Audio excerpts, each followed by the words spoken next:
Kody, George, thank you for making the trip all the way to Houston to just talk to me, right? Sure. Yeah. That's why we're here. No, welcome. I like these.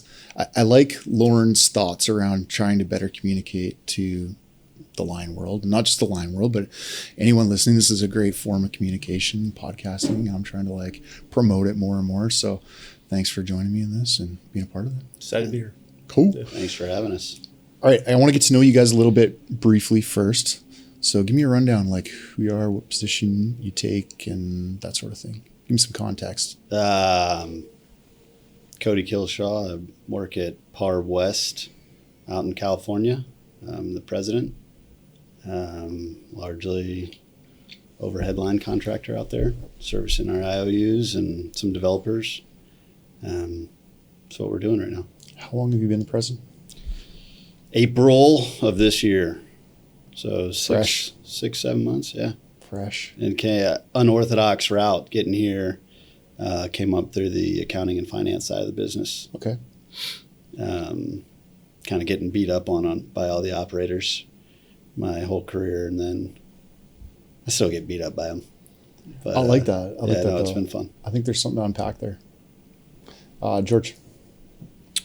I started as a groundman grunt with PAR in Phoenix in 2004, and here recently in May of 22 took the president's role at Potelco and InfoSource out of Sumner, Washington. But in between 2004 and 2022, bounced around the West quite a bit, but was always with the Quanta family, and lucky enough to have an awesome role and an awesome team here at Potelco and InfoSource. I come from a unique background where I'm the fourth George Coleman, and the previous George Colemans were all in the trade, journeyman linemen. So I'm the first that's not a journeyman lineman. But early on in my career, I would go to a meeting at a customer and walk in and introduce myself. Right, you're not George Coleman. You're way older. You're way younger. You expected an older individual there. So the name precedes itself, both in good ways and bad ways. But it's been a blessing for me, and from my earliest memories, I never had any other thought than being in this trade. Yeah. My path to get here has been probably different than what I anticipated, but I had no doubt, some way, shape, or form, I would be around this type of work. Just loved it from the very beginning, and I'm fortunate to have this position today. Why didn't you choose to actually go straight into the trade, be a lineman? That was my thoughts till senior year of high school, and I ended up getting a wrestling scholarship. Okay. And decided to go that route and wrestle.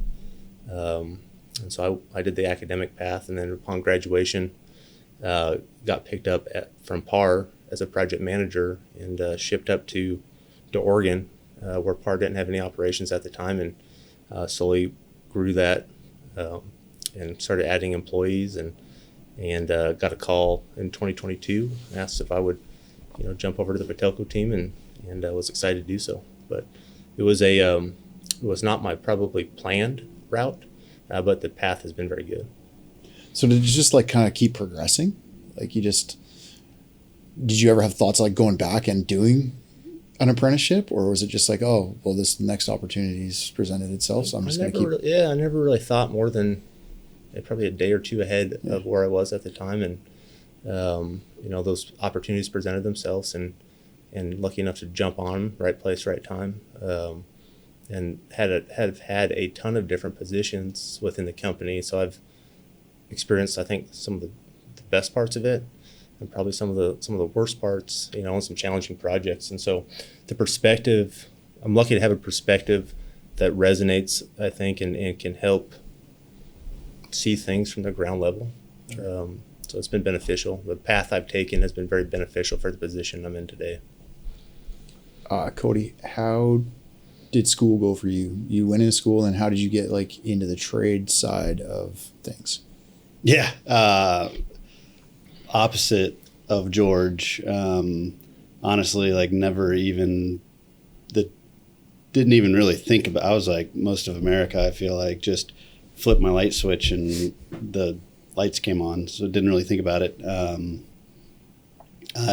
School was kind of easy for me. So I always knew like, hey, I want to go to college, and mostly for all the wrong reasons. I wanted to go to college. Sure. And it was easy, school. And I knew I wanted to be in business. I grew up in a entrepreneur's home. So the risk-taking aspect of it is kind of natural for me.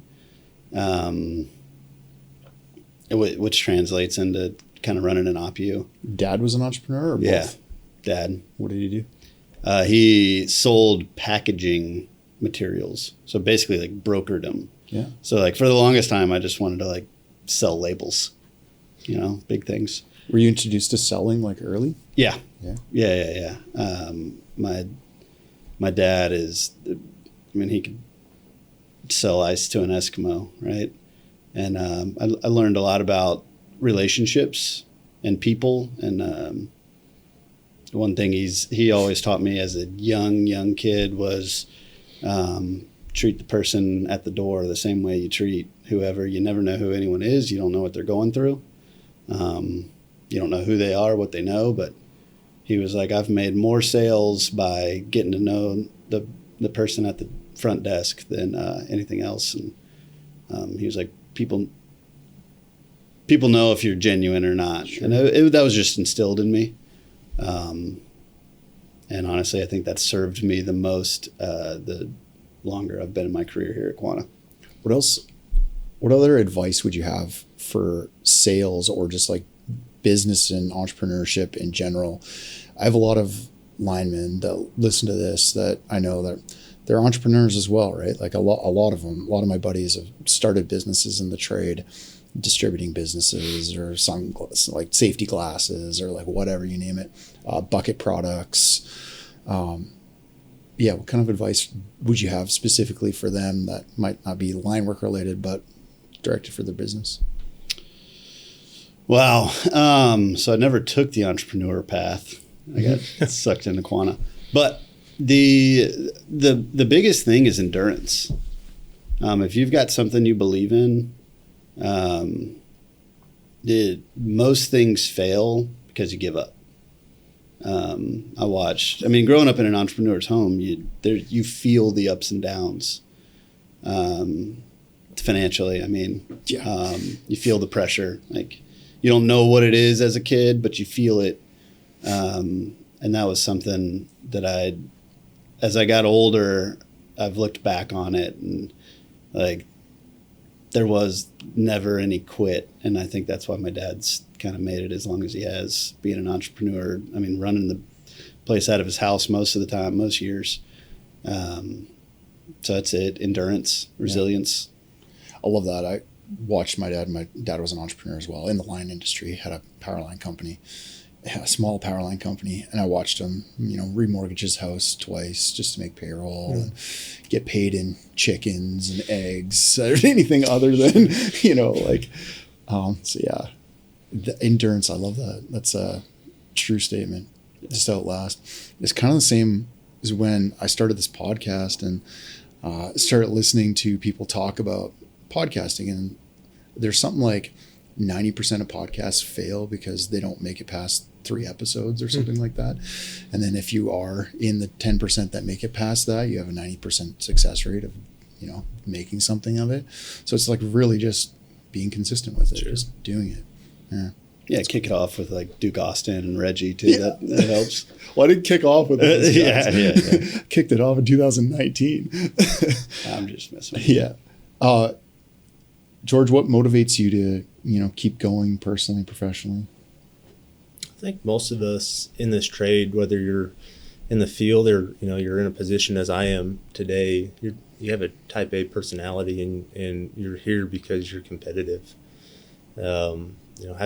Having a athletic background, I find I really resonate with people on our team that have athletic backgrounds. And I think, those that are on the crews every day, that's a similar mentality. Yeah. You're only as good as a team. A team's here to win. So what winning looks like is different to every individual and every crew or every company. But it's exciting when you're continuing to get better every day. and you're seeing progress and you're seeing momentum, and mostly you're seeing people that, maybe came in that didn't have the skill set they needed when they got here. They're getting it, and they're getting it day by day, and they're growing and really pushing those around them. I had a coach one time, probably the one that stood out the most. He was able to get the most out of every individual on that team. Maybe not state champ level, maybe not all academic or all American level, but able to get the most out of everybody. And that, I think that definitely is a motivating factor. Is how do you get the most? How do you put someone in a position that they can believe in themselves to do the best they can? And that they may not be the first place one out there, but by God, they're going to give it their all, and they believe in themselves. So it's exciting to be in a position to try to put people in the right seats to do that. And that's truly, I think, what motivates me today. What would you attribute was the thing that he was able to pull that success out of people, or pull the best out of people? Like, is there one thing that you could say, like, that's what he did in order to get the best out of that person? He treated everyone individually, and that's maybe not what you normally hear from a team coach, but not everybody's the same, and I've come to realize that too. You can't expect the same response from every individual, so you need to tailor the message to get them to respond and to buy into what we're doing, whether that's at the company, personal life, academics, sports, even with your kids. All kids are different too. Yeah. Some need an ask you, and sometimes others you can just look at. You know what I mean? So it's a different approach, and he was really good at that, to take somebody that was not considering athletics and get them to even try out for the team, make the team, and be a pretty damn good wrestler. Yeah. So it was impressive. And you'd say, like, that's something that you've brought over to your leadership style as well? I think he was, one in a million probably. Sure. But something I try to emulate, because, if you can get everyone, the rising tide floats all boats, and if you can get the team mentality wrapped around that, it's very powerful. So, who's been a major influence in your leadership style? My father, definitely.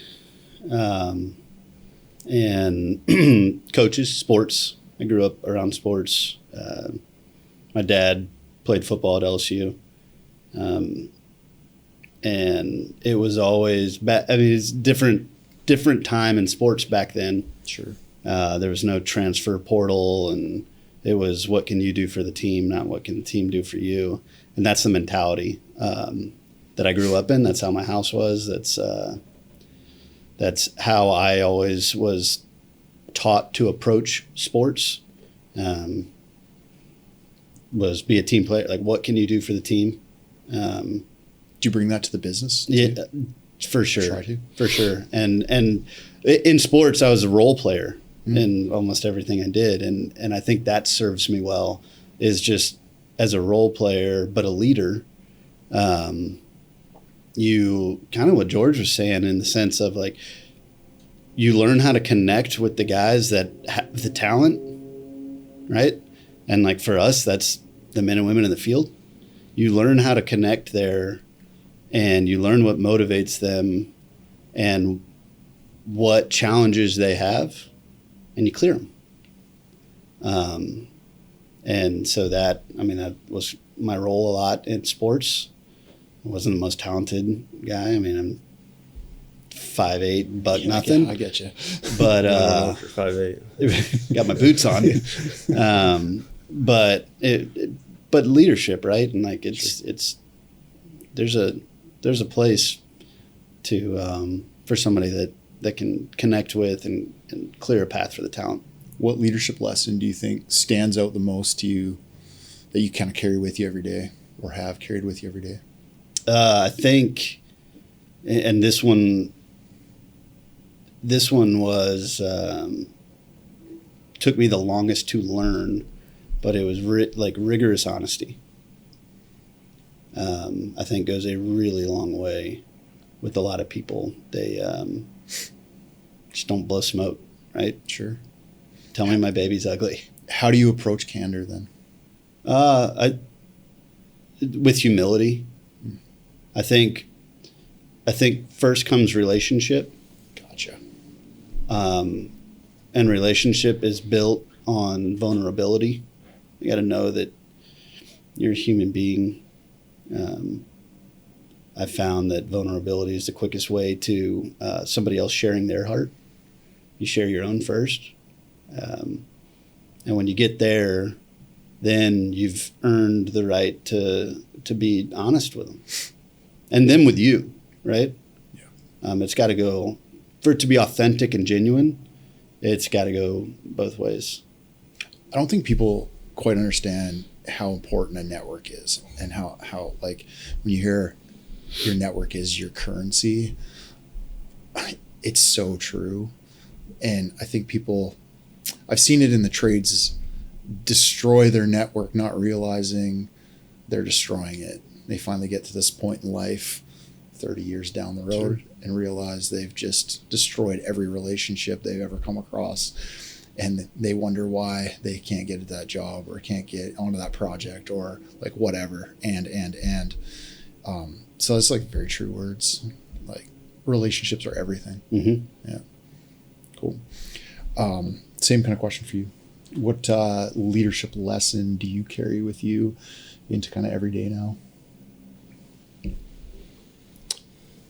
You know, the position Kody and I are in, we're support roles for the machine of what's our business. Mm-hmm. We're there to facilitate and to really make sure what is out there is working, and we're putting the people that are doing the work in the best positions to be successful.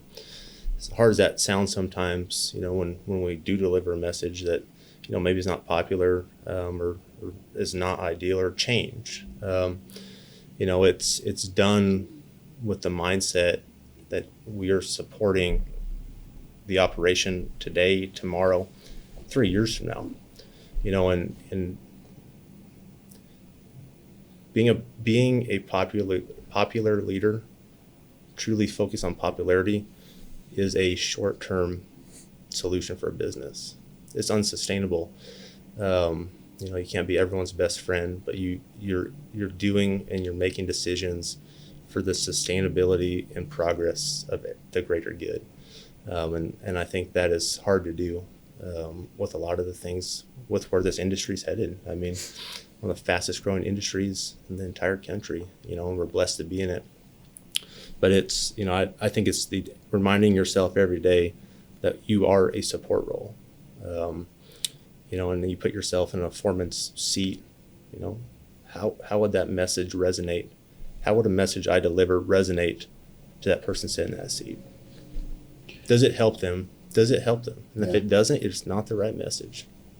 That's kind of good segue into like, how then do you approach developing leadership within the company or just anybody you come in contact with? So I just made a post today or yesterday about leadership and management and how they're two different things. And somebody can be a really great manager and somebody can be a really great leader, but it doesn't mean that you could be both. And that's okay. Sure. How do you approach developing both sides? Especially like in the lineman level. I've seen this with linemen a lot, is like they're great leaders. So it's like, oh, it's a natural fit. Here's the book. Here's the truck. Mm-hmm. Here's like, go be a manager in a sense, right? Here's a crew. You're managing a crew now or a cruise. But then they suck at that. They do horrible and they fail. And I just think that there's not quite enough support. It's getting better, especially Equana's getting a lot better developing leadership. But how do you develop leaders? You know, I don't think we ask, and I can tell you, at least from my progression through the company, rarely was I asked if I wanted the next role. It was congratulations, or here's what you'll be doing next week, which was exciting for me, and it never fazed me. But I think sometimes we're asking individuals to step into roles without having thought through what that role entails, or mostly start laying the groundwork well in advance to prepare to step into that role. what does good look like, and how can the company make you the most successful on day one and beyond when you do take that position as a foreman. I mean, a foreman's the most critical position at the company. So critical, so much on their plate every day. And it's a lot of times it's not the calls they get that are the great calls. It's the tough calls, it's the challenging ones. But it's exposure to what makes the company tick and why we do certain things, and as a foreman or as a general foreman or superintendent, the reasoning of why we do things really helps educate, allows them to make better decisions ultimately for their team and crew. I think we are missing the pendulum has swung, I think, in some parts of our business where, those that are most influential at the company don't have, no offense, Kody, no background about what it takes to do the work. And so I think that's one of the biggest things we could do today. And what we're focused on is trying to get individuals with some experience, whether it's, a journeyman lineman or on the pipe side for us, in positions at the company, be more influential on making decisions and leading teams. Because it's hard to armchair quarterback when you've never been there and done that, So that's a push for us, is to get leaders from the field into management. It's a different mentality, but you're truly leading a greater team then. It's a tough thing to do as well, because you're growing so fast. We're growing so fast. Sure. Just like the nation's growing so fast. The demand for infrastructure is growing so fast. And you just can't brew a leader overnight. No. It's got to start from somewhere further back. For sure. Yeah. I think just to add on to that, there's two things that every individual wants to know. How am I doing? What's next? Yeah. And if you can answer those questions for them and show them what's next, or show them what's next for 4 or 5 more steps, the company can stand behind you and support you through that as much as you want to go. If you have aspirations to do that, I think we get in a position where, maybe you rise to a foreman level or general foreman level, and that's maybe the end of the road in your mind. What's beyond that, and going out and having that conversation. Have you ever thought about what's next? And almost always the answer is yes, I do all the time, but I don't know what's next. We're missing that conversation with the key individuals in our company to bridge that gap. Yeah. And a way of capturing those conversations too, for capturing those ideas. Someone stepping into their first leadership role, what kind of advice do you have for that individual stepping into their first kind of okay, I want to step up to a foreman or step up to whatever said leadership role, even within the company even? Yeah, it's to me, for success, it is a shift in mentality from yourself and your task to everyone else. The leaders that I've seen succeed aren't thinking about themselves. It is true. It's it's effortless for them to not think about themselves. You asked about the difference in leadership and management. I think leaders good managers can make a department efficient or a crew efficient for the company, right? And do something really good. But they're not really pouring into people and everyone. Yeah. And I think that's the leader. And when you find a leader that can pour in, that is pouring into everyone else, they're also pouring into people that have maybe a financial background or different backgrounds, and they're learning all of that, and they become great leader managers, right? Because all those relationships you get from caring about other people, they're symbiotic. Yeah. And so it makes everybody better. And so I would say focus on everyone else. Is there a moment of hard times, tough times that you've gone through personally as a leader, and what did you do to kind of come through that?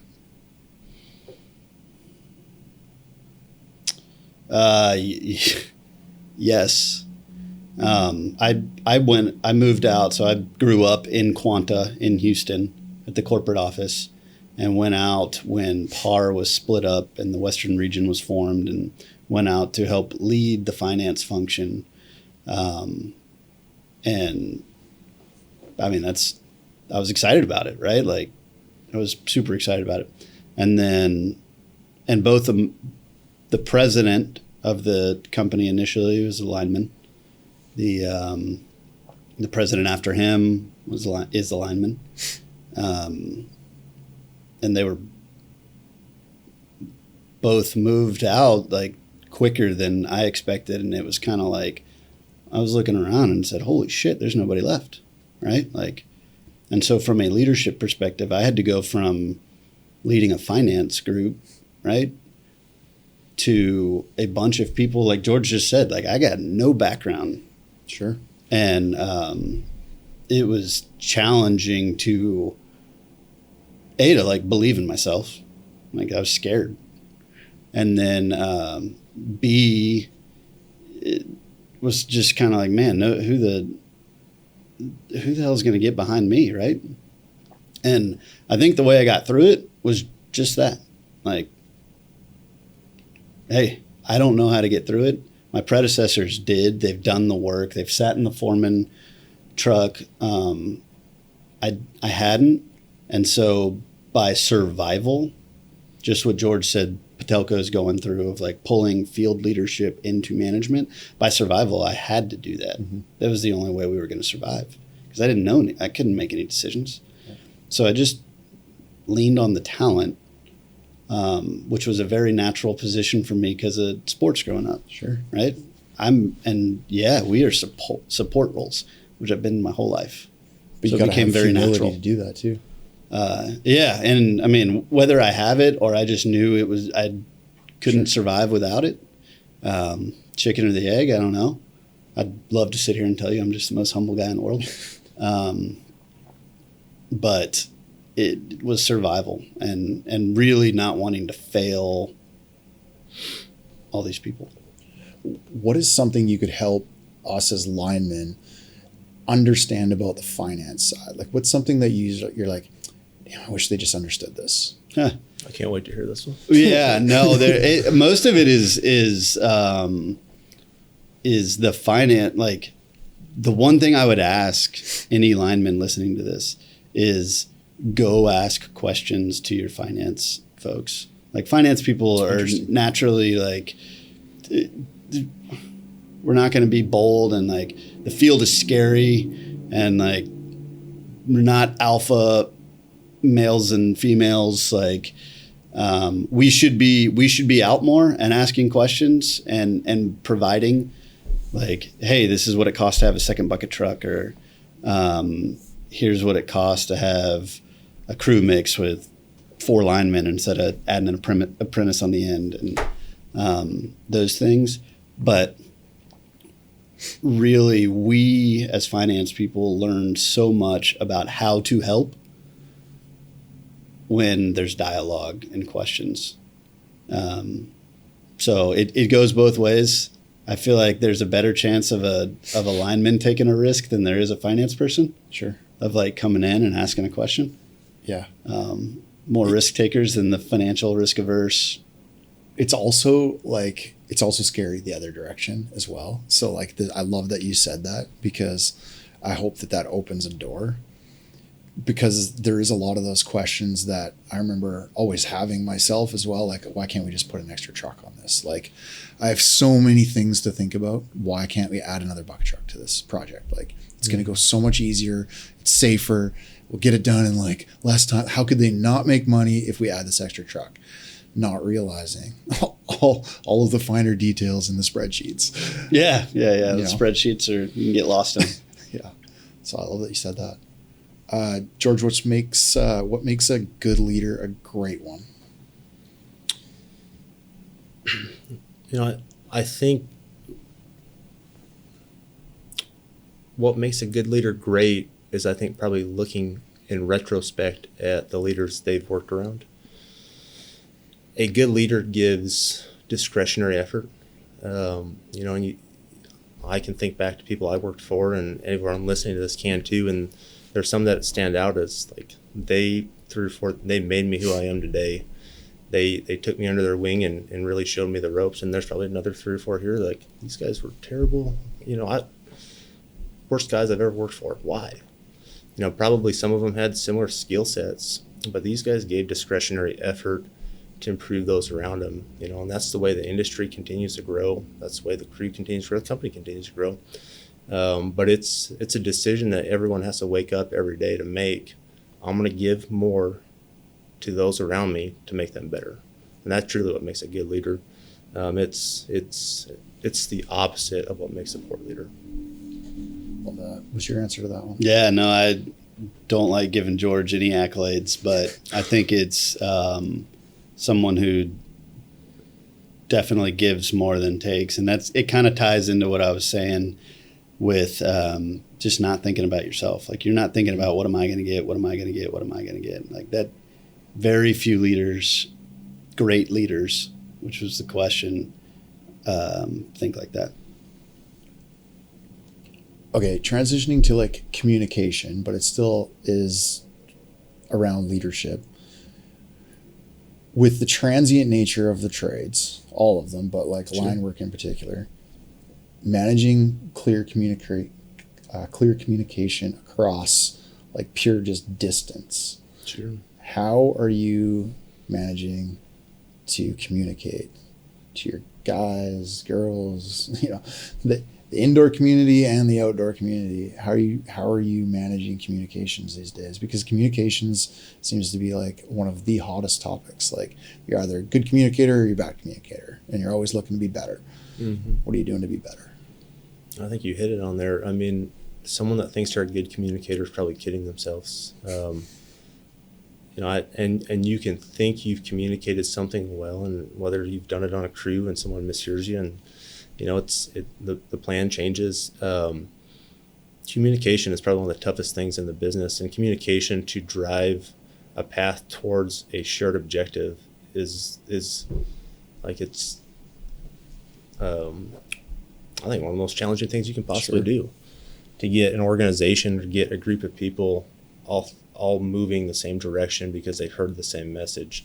For us, it's a variety of methods, but I mean, sitting here face to face or having time with leadership of the company to hear that same message and go out and have that communication directly with somebody. The Teams meetings and the emails and the texts and all that, are supplemental to that. But if it's a message that is critical to the performance of what we're trying to do or the objective, like, there's no substitute for doing it in person. And the team needs to hear that message, and it's like the game of telephone. Sure. By the time he gets back around to the first person that told it, the message has changed. And trying to eliminate the noise throughout that process is extremely challenging. But you've asked a question that I've yet to solve. So we're trying to chip away on it and communicate in all forms and fashions. But man, it is tough. That is a tough one. Do either of you have like a system or framework that you like to use when it comes to communication? I've got a few that have failed. Yeah. Yep. Yeah. We same. George kind of hit on it. One thing, like one of the first things I did was, okay, we're going to have these weekly leadership calls, bi-weekly operations calls. We're doing all these calls, got emails going out, and we're leading them. Everybody's on them, their team's calls. And then you go out in the field and like, hey, how about such and such or whatever? And like, nothing. Like, been wasting our time, right? And it's disheartening. But it's like, you just got to pivot. Didn't work. And so we are moving back to connecting more. Like, so we've got weekly all hands meetings that are in-person safety meetings in each one of our yards, right? And so we're trying to get all the sticky communications, what's going on around the industry. We're trying to get those out now in person, operationally led, just to be a learning organization and it not be through the phone, because the phone's not working. Emails don't work. Like our GFs and foremen have so many phone calls. They don't know which ones are important, which ones are not. They're already overloaded anyways, right? And then we're giving them Teams calls at 2:00 in the afternoon when they're trying to get work done. Yeah. And then we're asking them like, well, why is your production down, right? Like, we're killing these guys. Yeah. And so it's not fair to expect them to get all that. So we got to figure out better ways to do it. And we're trying to do it in smaller bunches in person. Are you finding like that's working? Or is there something else that you gotta like you want to try or you think might be effective? We're toying around with ideas,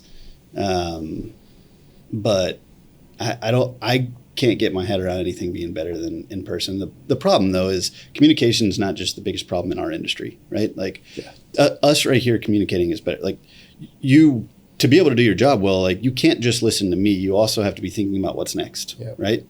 And that's how we operate, right? And so as human beings, like we just aren't very present.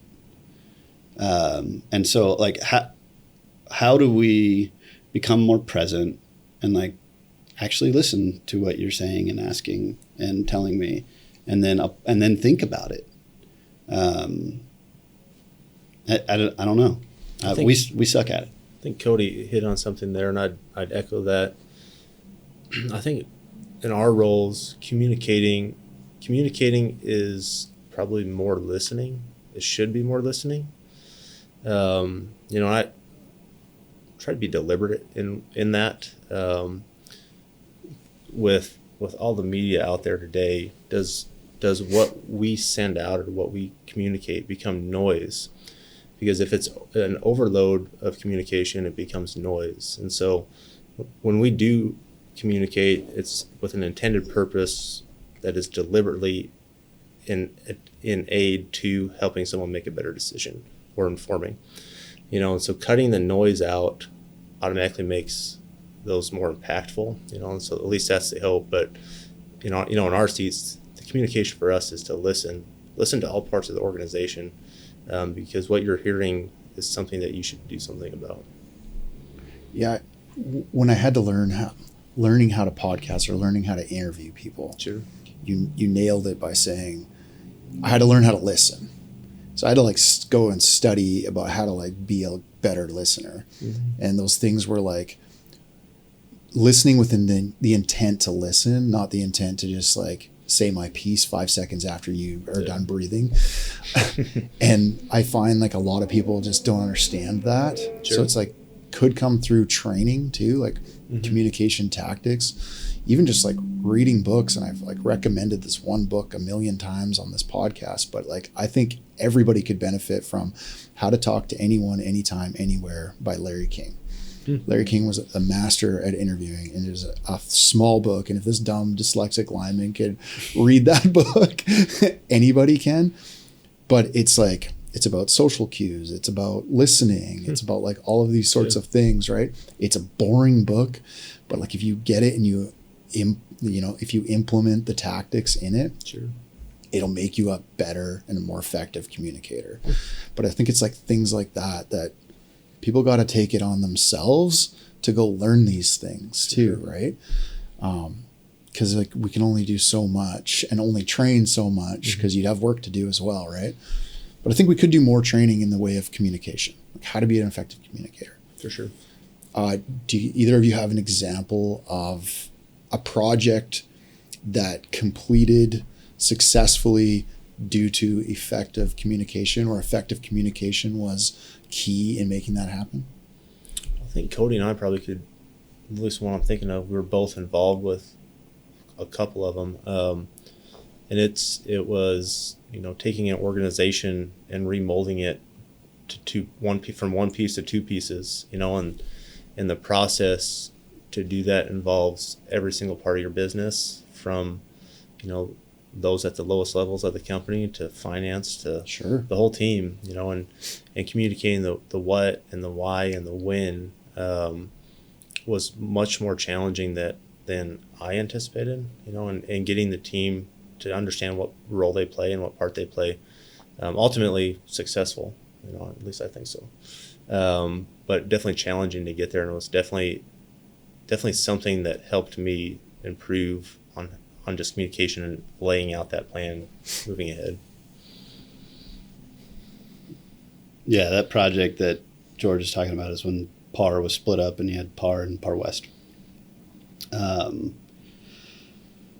That was challenging. I was thinking of more traditional like line work projects, and I'm thinking of a handful. And honestly, you could say any successful project here that I'm thinking of, because I'm thinking of any project that performed well and was safe. And it's not because they didn't have challenges. It's because those challenges were communicated effectively on both sides of the project, whether that's internally in operations on our side, and also with the customer. Like, you've got to be walking with the customer and do that, because a lot of this it's scope change, or maybe it's something new that wasn't in the contract, we didn't anticipate, we haven't worked through, and if you're just assuming something in the field, it could seem like, with the information that you have, it could seem like, yeah, this makes sense, let's just do it, right? Like, I know how to do things, I'm going to go do this. And the customer has a reason they wouldn't have done it that way, or internally, we've got a few checks to do before we can get through that and kind of expose us, whether it's financially or safety wise or whatever. I think it's proactive communication is somewhere woven into every successful project. I think a lot of times too, people just want to be communicated to. Like, they just want to be told what's up, like the why, like you said, sure. The why, the how, the when, like all of those questions. And I think we get really close to it sometimes as leaders, and we think, well, I got all the info, I know it all. Like, why would they? Well, just go do the job you need to do, right? But like, it provides a lot of security in the way of like knowing what's next, or having faith in leadership and company. I think that why is important, and it, especially in line work, because we joked about it before, but top secret power line. Yes, sir. Why is that a thing? Like, why does everybody know that term? Like, why is that though? Because the guys at the top kind of traditionally keep it close and don't share about what's next, or don't share, the costs and prices. And I get like some of that stuff is sensitive, but is it that sensitive? How much could you let go? No, it's not. To make exactly right. Everybody knows everything. It's a rate. It's a truck. Like, what else are you adding to this stuff, right? You get. Sorry, I hope I didn't cut you off, but No. I think what I've found is, again, by proxy of not knowing the field work, right? I've shared those things because I'm like, hey, I had no idea what's going on out there, but this is what the numbers tell me, right? So like, let's compare notes and like talk through what the best option is. And you get so much better as an organization, safer, more profitable. The field gets better tools. Like, everything gets better when there's that kind of a relationship between, I've never heard it like you called it, the outside folks and the inside folks, or whatever you said. But it's there, right? Like, you put those two pieces together and you don't like hide them for whatever reason. Either way, like the field can very much just be like, just get out of here, let me do my job, right? It goes both ways. And when you drop those walls and you share, back to like some vulnerability, like, here's the secret sauce, it's really not that secret. Mm-hmm. The organization gets better, gets healthier.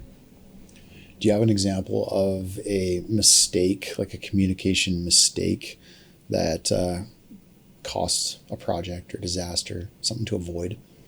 I once, not a specific project, but early on, I was at a customer meeting, and the customer said, you guys are the worst at starting off a project out of anyone that works for us. Damn. But you finish better than anybody. And I think that is still, like, I remember that plain as day today. That shows the communication and planning and giving those who are doing the work what they need to do the work, the expectations, why we're doing it, the customer's input was not happening, and so by the time we put the shovel in the ground, we were already off track. The objective was not clear, no alignment. So I think for those that are in the field doing the work, if you're not getting that, you should get it. It's right. Showing you what good looks like when this thing is done and the targets to hit, what the customer expects only sets everyone up for success and ultimately makes all of our jobs easier. Mm-hmm. So not a singular project, but it was a culmination of poor performance or poor planning to start a project, which ultimately is a breakdown in communication. That handoff, who is like responsible? Not who is responsible, but how could we make better systems for that handoff, and what are some things that could be done? I think Kody kind of hit on a little bit. It's the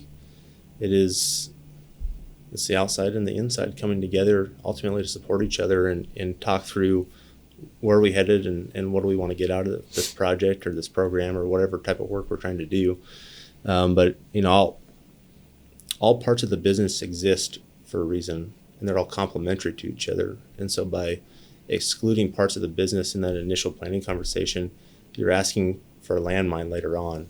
So a good project plan has all parts of the business involved, and the grenades are picked up and moved on, and they're not there by the time you get through it. And so, when you have one of those meetings, you walk out the door, there might not be, there's agreement on the path. Everyone might not agree on how you got there, but everyone's pointed the same direction, with all parts of the business. So it's pulling the group together and taking the time and effort to spend an hour, a couple hours going through what the next 6 months entail, rather than putting that shovel in the ground on day one and quickly getting off course and wishing you would have taken that time. I think it's super important because I've been involved with like bidding projects as well as like pretty big ones, as well as working on them as the guy, the lineman. I've been fortunate to see that. I know some of you guys have been fortunate to see that. Not everybody gets that.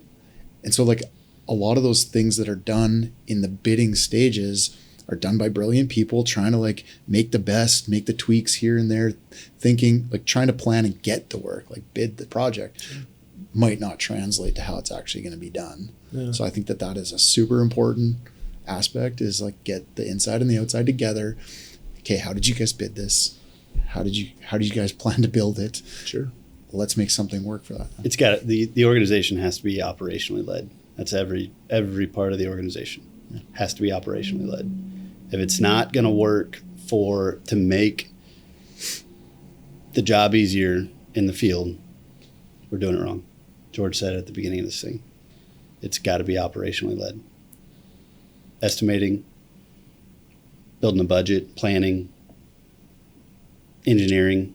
Like, you can have the smartest engineers in the world engineer something, but if it's not going to work in the field, we got to redo it.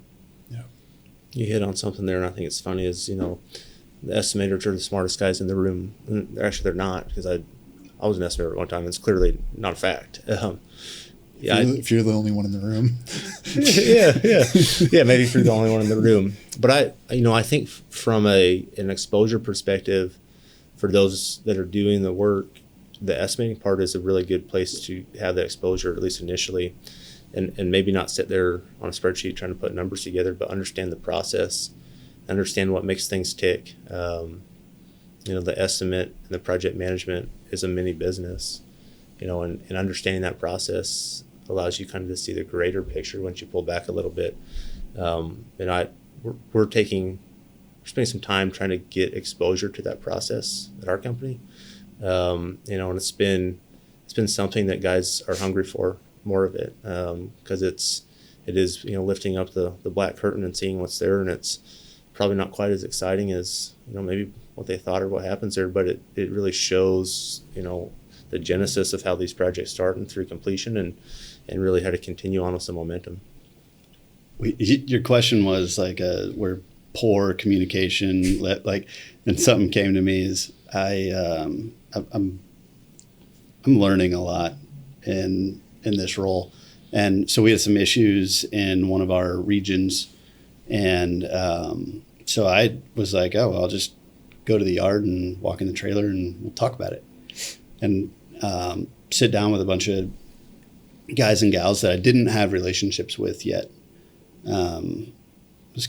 And I sit down and we're talking about these things, and I just think we're having a tough conversation, but like, that's right. I'd forgotten about the whole relationship part. And then maybe a month or so, it didn't go great. And a month or so later, one of our superintendents came to me and he was like, dude, I was so embarrassed of how you handled that. I was like, thank you. Like, what do I need to do different? And he was like, dude, work with your operations leaders and like, come get close to us and let us help deliver that message with you. Cause you coming in talking is a freaking joke. And it's not anymore, right? Like, we've developed relationships, but that relationship had to be earned, and it was earned through operational leadership, right? And so that was a time where a communication effort was a royal failure on my part. Just completely botched it, but learned a lot from it, and now have some new relationships from it too. That's really cool. It's like they realize that we're all human, and that's the biggest thing, is building a relationship. Yeah, the biggest gift I got was when, and I'm not gonna say his name, but when he looked at me and he was like, dude, that was embarrassing. So embarrassing. He told me that, and I was like, thank you, man. Yeah. Like, I don't want to embarrass you, I promise. Yeah. And so it's great. Like, those things are gifts. Like, if a lineman on this listening, like, help us out. Like, we don't know what we don't know. And if we react the wrong way, we're probably not the right person to be in the seat. So that tells you a lot too. So you're inviting linemen to come tell you you're embarrassing. Yeah. I get it a lot. Yeah. I get it a lot. On the tech side of things, as far as communication goes, I don't know if you guys are techie or anything at all, platforms you use, anything like that you're using these days to help better communicate, tools, teams, software, anything like that you're finding like this is kind of something to pay attention to? We're reverting back to the dark ages on communication. In person? Yeah. Show up on site? Yeah. And so like the text messages that go out, like we've got a leadership text message, like a thread or whatever, and you get things out that aren't necessarily like earth shattering. But it really is reverting, like getting back to the basics of like human interaction. And I really like what you said about training on communication and tying it with what George said about training on, if like we're trying to develop leaders, yeah, and the best leaders communication is listening, like we all got to get better at that. Good Lord gave us 2 ears and one mouth, right? Yeah. I go back to like when I went through apprenticeship, and just like the region of central British Columbia that I come from was very remote, very rural. So we'd have to, if you drive 5 minutes out of town and you lose cell service and it's just radios, repeaters. So we had procedures, we had things we had to drill and train on in rescue situations, like repeat back procedures. I think of like all these little things that we practiced, like learned and practiced, that made us effective communicators if something went wrong, right? Something went sideways, or even just calling for your permits, like your live line permits or whatever, your standoffs, whatever you call them, calling for those over the radio. Yeah, like it was patchy at best, and you had to call multiple trunk systems to try to get this guy that was located 500 miles from you and try to get this permit and clearly communicate to him. Sure. And back, so you did repeat back procedures. That sort of stuff doesn't necessarily exactly translate, but sometimes it does. It's like, hey, just simple things like, just so I'm clear, I'm going to communicate with you. Like, I'm going to repeat back what you just told me so that I heard you. And sometimes just in that simple little transaction, it's like, oh no, that's not what I said, or that's not what I meant. I mean this, or I said this. Sure. It's like, oh, okay, cleared that up. But it just goes a long ways. You can do that in person, or you can do that over the phone or text or whatever. But it's sometimes as simple as like, I just want to, make sure I understand what you said. repeat exactly back what, I think for those, it's an elementary way of looking at good communication is for, those that are parents. Sometimes you'll ask your kids to do something X, Y, and Z, and they'll give you something different, and you look back, well, what I told them, they did exactly what I told them because my communication sucked. So I've caught myself thinking, all right, is this clearly communicated that they're going to do what I've asked them to do? That's a very basic view of good communication, but I think it's in all facets of our lives. And surely that blends over to the work side as well. Have they done what I've asked them to do because I've asked them to do it so poorly? And I think that's the case a lot of times. Yeah. Yes, that's great. Yeah. We've a guy in our organization, Chase Norland, he worked really closely with him, and he constantly is repeating everything back to me. And like condescendingly what so. What does this mean? Yeah. So you want me to, I'm like, dude, he's like, no, just effective three-way communication. But we rarely miscommunicate. Yeah. And he's religious about it, and we rarely miscommunicate. Going back to technology, and you were talking about rural and cell phones go out and all this, and we were using sat phones for a while, and those have their challenges. One thing that we are using, especially in very remote locations, is Starlink. Yeah. And it's badass. Yeah. That's cool. It's really cool, and it's so much safer. Yep. Because, a sat phone, you got to boot it up, and if you've got an emergency, nobody's got time for that, right? Seconds are precious. And so in those rural areas, Starlink has been, we're starting to use those. Plus, you can watch Netflix at lunchtime. Yeah. It's got its downfalls. Let's try to be positive here. I agree with you for sure. I've heard that a lot from the guys in BC too. It's kind of neat how you can sit on a 500 kV right away in the middle of absolute nowhere and, full internet access. Pretty wild. Yeah. It can be used for the wrong reasons for sure. But yeah. You save a couple of minutes in a tough situation, save somebody's life. And just having access to immediate location too is so vital. Yep. Yeah. You don't have to rely, you can now rely on the system and the technology to give you that exact location when you need it versus having to know it all the time and write it down. Trends. So let's talk about industry direction, what you guys are seeing from your corner of the planet. As far as where are we going, where are we headed, what's exciting that you're seeing right now? Massive transmission build out. Where's that? What's that?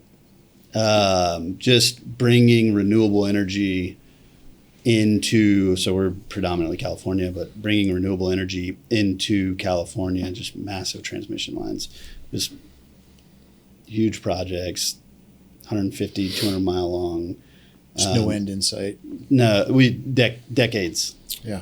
Easily 10. You see 10 years down the pipe of big, challenging work, and with that work, you've got all the substations, and then what's really cool about what's tough and cool about California is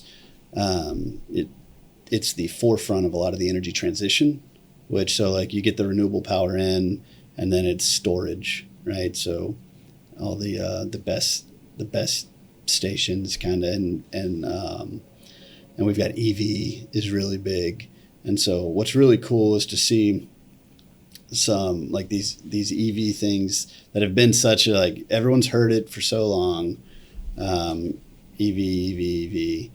but it's here, it's in California, and it's getting built out, and it's a big part of the portfolio going forward, and that's exciting because you're seeing we've got a guy that's been around with us for a long time, and he's reinvigorated. He was I'll retire whenever, just looking for the right time. Now he's pumped. He was this is cool, we're doing new stuff, we're good at it.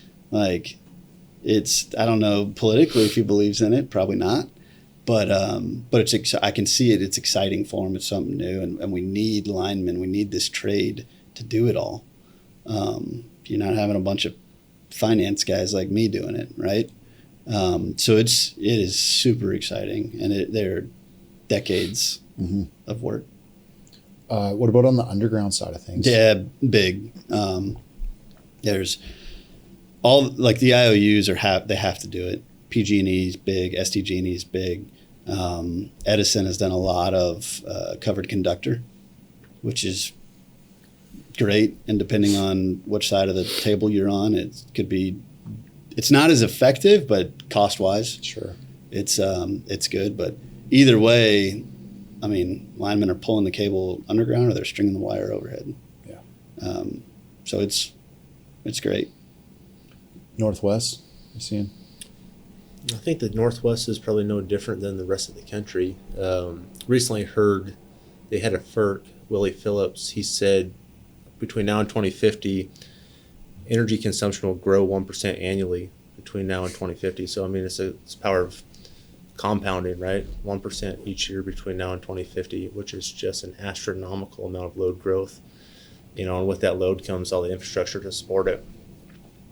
For us, we have a gas side of our business too, and you think through the energy transition, obviously the power side, the electric side continues to grow, through the roof, but the gas side, it's levelized in some areas, but we're seeing growth in others, and you talked about some of the undergrounding work too, whether you're putting power in the ground or gas, you can use same equipment, and sometimes it's joint trench, and the ability to take some of that and put it underground with the skill sets that the team has is, transferable in a lot of areas. So it's the gas side has I think growth as well in it, maybe non-traditionally.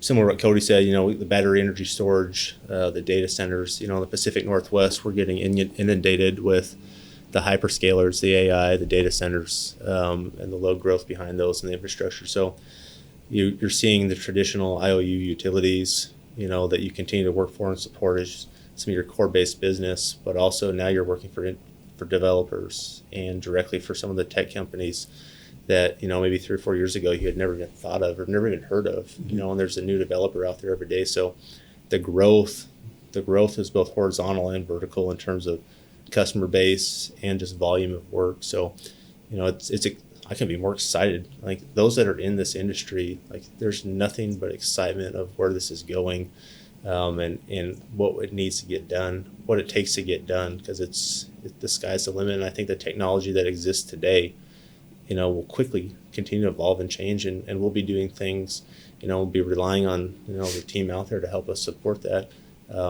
with technology that we don't even know what it is today, 5 years from now. Like it's just the pace of change is so quick. Yeah, man, I'm so glad to not be selling labels right now. Be in this industry. Yeah. It's but I'm going to botch this a little bit, but it took approximately 150 years for us to get the grid to the point it's at right now. We're going to have to build it 3 times over in the next 20. Like we can't comprehend the build out that's coming, and we're already starting it. We can't no one's ever seen it. Yeah. No one's lived through it. It's massive. What can we do better to recruit and retain? I know there's kind of 2 completely separate things, but I see that as one of the, downfalls or whatever, one of the struggles, especially of a mass scale build out, because it takes a while to bake a lineman or bake anybody, like a tradesman. It takes time, 3-4 years, and then that's, this much. And so, what can we do better to recruit and retain? 2 very different questions, and maybe 2 very different answers. The recruitment part, are we recruiting in the right areas today? I'd tell you probably not. The got to broaden our horizons and look at who succeeds in this industry. And for better or for worse, if we're recruiting in areas and parts of the country or demographics that the success rate is low or the washout rate is high, are we recruiting in the right areas and missing an opportunity in other parts? We have found success recruiting in those that have completed high school or college sports, those that have had a job at some point, and getting them in the grit it takes to do that, I think sets them apart, because what we do is tough. Yep. Maybe not tough every day, but it is tough.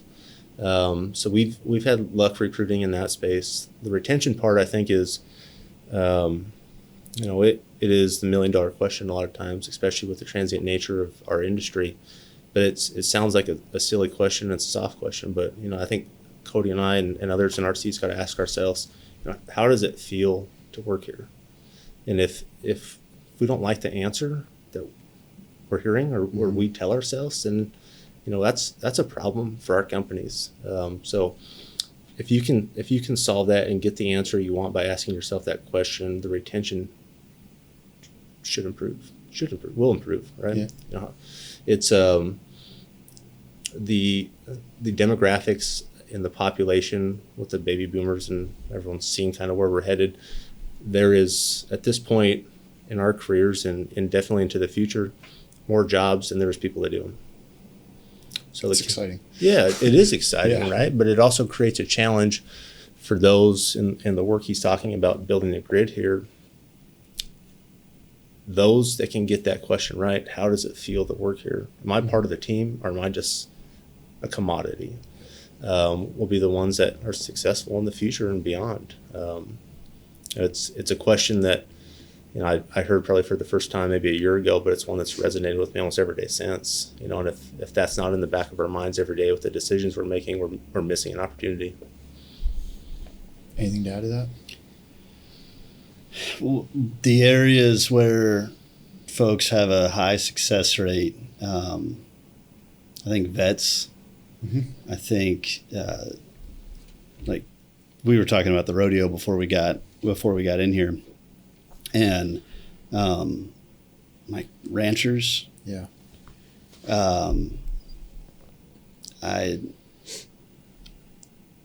There's something about and athletes, right? I mean, hell, you got to be athletic to do some of this stuff. And you got to have, George mentioned the word grit. You got the elements. Things are heavy. Things are sharp. There's hazards everywhere. And those are the people that I've seen just kind of like crush it. I've also seen like lineage play a role, mm-hmm. where George is obviously the least impressive of his family. He's the only one that couldn't make it. There's no grit there, or maybe just not as much. But that, like, if you've got somebody's name, yeah. and they've made it as a lineman, like, I see a lot of fight in those people carrying that same name. Yeah. But it's hard. Like, it's not for everyone. Yeah. And it shouldn't be. Yeah. And from a retention perspective, George nailed it. I refuse to believe that all linemen are just chase money. Yeah. I don't believe it for a second. Are there? Yeah, there's plenty. There's finance people that chase money. There's doctors that chase money. The human species will always have subsets that chase money. The linemen that we want to build the future grid, the ones that we want to learn from and run organizations with, they're chasing something bigger. Yeah.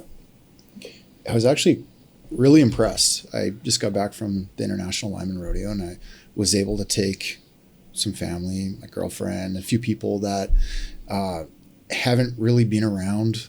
They've been around the business, around the culture, seen it, but never really around that many line workers and people from the industry. And like, they were constantly saying, I'm so impressed with how like polite everybody is, even like, sure. Yes, sir. Yes, ma'am. Like all of those things, right? Like holding the doors, like you never had to get a door. Like it was really, really cool to see, because they just never had that. Just like you're saying, like you refuse to believe that they're all money chasers. Like the money chasing, like, yeah, we love to talk about, everyone likes money, like whatever. And it's a really great bonus factor of this job is you make great money. Okay, that aside, what else are you? Who else are you?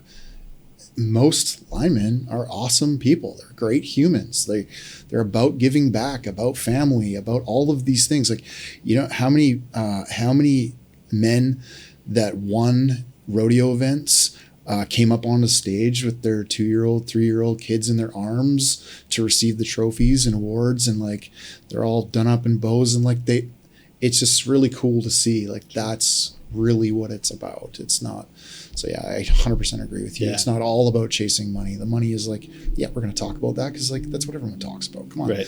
But that's not the only thing that we are. No, it's cool. It's the trade humbles me weekly. Yeah. Of like the things that are done by linemen out of instinct, because that's who they are, and some of these just acts of heroic acts to community, just their neighbors or not their neighbors. Yeah. And it's like, no, I'm just doing what anyone would do. I'm like, dude, not anybody does that. Facts. Not anybody does that. This trade is just made up of incredible people. Yeah. And it's a certain person though. Everyone's different, but there's something in the men and women in the field that's different than the rest of society. Mm-hmm. And it's incredible. Yeah. Okay, a couple closing questions. You guys are both athletic backgrounds, so self-development must be key for you guys as well, like constantly thinking about moving yourself forward, being better, all that sort of things. So what are some like daily habits, routines either of you have that help make you more successful, or practices that you do to keep growing and learning? Let me jump in on this one before George hits it first. Something. Cold plunge. Yeah, no. Something my dad taught me at a young age was you can't coach height. So you gotta be better at different things. Yeah, right. So true. And so to me it's a mental edge, right? Like it's mind, body, and soul, and listening to the best. Yeah. Right. Like picking the brains, and picking people's brains has never been easier than it is today, because you don't even have to like talk to them. You just go watch YouTubes of everybody else talking to them. And something I really enjoy doing is just listening to athletes talk about adversity and discipline. And something I've learned is just that consistency far outweighs intensity. And so everything that I do, the older I get, the more consistent I try to be with it, whether it's taking care of my body or mind, spiritual disciplines, just consistency in the things that kind of keep you grounded. And there's no better at it than athletes that have made it being athletes. Because you're not getting there by just like having an intense year. It's consistent, just consistency. Yeah. Love that. It's doing hard things. Like consistently every day. Doing hard things. Yeah. And you don't have to do all the hard things today. Yeah. Like you just do a hard thing today. Yep. That's it. Yeah. George? I think my sports endeavors are like coaching Little League now and supporting it that way, which is just fine with me. Self-improvement, it's not even self-improvement, it's staying rooted in, I think, what's core to me, what's core to our family, what's core to our company, is important. And you can quickly get brushed off your feet with just the energy in this trade and in this company and the things we're doing, where you've quickly lost your core. One of the things that helps me is deliberately taking time to just block all that out and spend time to think of what we're trying to accomplish, and has our mission changed unintentionally or intentionally from what we thought it was. And I think one of the hardest things you can do in a leadership role, any leadership role, is to say no.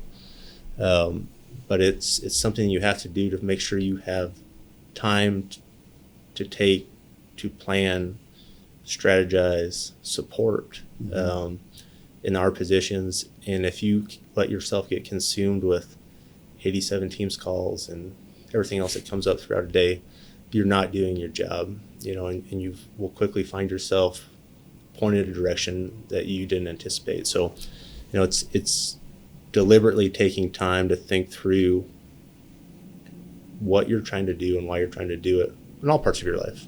But if you don't take that time, you'll quickly get pointed the wrong direction. Most successful people that I've met have bigger libraries than they do TVs. What's a book recommendation? Book, podcast, something like that. Do you guys have any? One of the ones I've read most recently, and I brought him in, actually, the author, to talk to parts of our company. It's called Thrive. I think it's Neuroscience by Design, something like that. So it's the neuroscience of high performance cultures. So it's really what makes the brain thrive, and why. And it really has to do with answering that question: what does it feel like to work here, or what does it feel like to be the individual sitting there talking to me? And how do you connect that dots? And one of the key themes of that book is, how am I doing and what's next? And that's a basic human instinct. If you can answer those questions, for me or for anybody else, you generally have answered 90% of what I care about. So I think that's really powerful, and I've passed the book throughout our company, and it's resonated with all parts of the company. I don't care what position you're in, so I'd highly recommend it. Love that. So I was educated in Louisiana. Not a lot of reading. Gotcha. No. So the majority of my reading is largely theological and spiritual. And I think what it does from a work perspective, regardless of what you believe in or you don't believe in, it grounds me in everything is so much bigger than me, right? And I think being reminded of that and doing it consistently, right? That there's no, things aren't less than me. Like, you don't think poorly of yourself or like you're not worth anything, but everything is a lot more. And theology and worldview and purpose has really been a guiding light for me and has helped me in the workplace. Love it. Thanks, guys. Thanks for the insights. Thanks for the conversation. Thanks for being here. Thanks for having us. Yeah, thank you. Bye, everybody. I hope you guys got some value out of that episode. I hope you enjoyed it. I just want to draw your awareness to a couple of other things. So we make these podcasts, yes, but it's not the only thing that we put out as far as content. Our social medias are full of valuable cuts from the podcast itself, as well as just a bunch of other educational stuff and entertainment. So go follow us at Powerline Podcast on all social media platforms, and then also YouTube. I don't think that a lot of you are aware of this, but we don't just load these podcasts onto YouTube. We also make vlogs, which are super educational, entertaining, great place to direct people to learn about the industry, learn about the trade, or just learn about what's going on within either Quanta or the Powerline industry in general. So hit up our YouTube channel. Again, it's at Powerline Podcast. You can catch those vlogs on there. We also load a bunch of other extra content in video form. We try to up the quality every time we do this. We try to up that quality. So hit up the YouTube channel and make sure you're subbed to all those platforms.